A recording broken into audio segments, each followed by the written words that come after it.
ఒక ఊరిలో శివయ్య అనే వ్యక్తి ఉండేవాడు.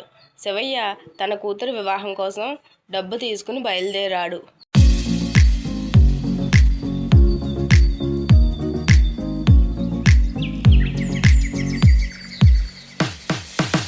మార్గం మధ్యలో రాక్షసుడు ఎదురై, ఏ మానవా, నిన్ను నేను తినేస్తాను అన్నాడు.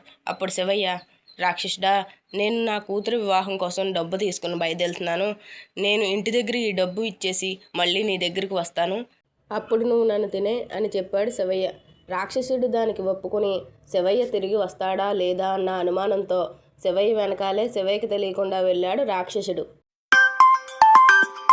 లక్ష్మి, లక్ష్మి, ఏమిటండి? లక్ష్మి, ఈ డబ్బు తీసుకుని మన అమ్మాయి పెళ్లి జాగ్రత్తగా జరుపు. నేను రాక్షసుడి దగ్గరకు వెళ్ళిపోతున్నాను. నేను ఈ డబ్బు తీసుకుని వస్తుండగా మార్గం మధ్యలో రాక్షసుడు ఆపి నన్ను తినేస్తానన్నాడు. ఈ డబ్బు నేను ఇంటి దగ్గర ఉంచి వస్తాను అని చెప్పాను. అందుకని ఇంటికి వచ్చాను. ఈ డబ్బు నువ్వు తీసుకుని జాగ్రత్తగా అమ్మాయి వివాహం జరుపు అని భార్యతో చెప్పాడు శివయ్య. ఈ మాటలు విన్న తన కొడుకు శివయ్య కంటే ముందుగానే రాక్షసుడి దగ్గరికి బయలుదేరాడు. ఓ రాక్షసుడా, మా నాన్నగారిని వదిలే, నన్ను తినే నువ్వు అంటూ రాక్షసుడిని బ్రతిమాలుతున్నాడు. అది విన్న శివయ్య, వద్దు వద్దు, నన్నే తిను రాక్షసుడా, వాడు చిన్నపిల్లవాడు, వాడికి తెలియక అలా అంటున్నాడు. ఇద్దరు నన్ను తిను అంటే నన్ను తిను అంటూ రాక్షసుడిని బతిమాలుతున్నారు.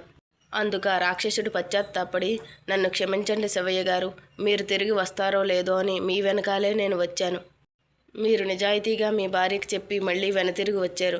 ఈలోపు మీ కుమారుడు వచ్చి నన్ను తినంటే నన్ను తినని మీ ప్రేమానురాగాల మధ్య నేను ఓడిపోయాను.